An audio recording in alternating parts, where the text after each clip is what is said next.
Submarino, sandaling kalayaan sa lupa.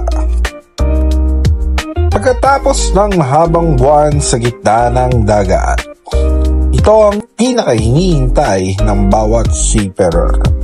Ito ang shore leave. Panandaliang pahinga, pero napakalaking ginhawa. Sa oras na makadaong ang barko, parang bumabalik ang mundo sa kulay. Mga bagong lugar, bagong tanawin, bagong karanasan.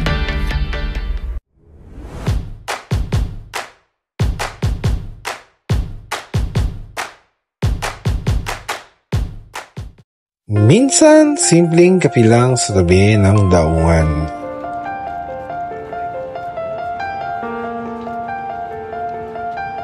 Minsan, gala sa ibang bansa na parang turista. Pero sa bawat lakad, dala pa rin nila ang alaala ng alon at hangin ng dagat. Kahit sandali lang, ito ang pahinga ng modernong bayani ng karagatan.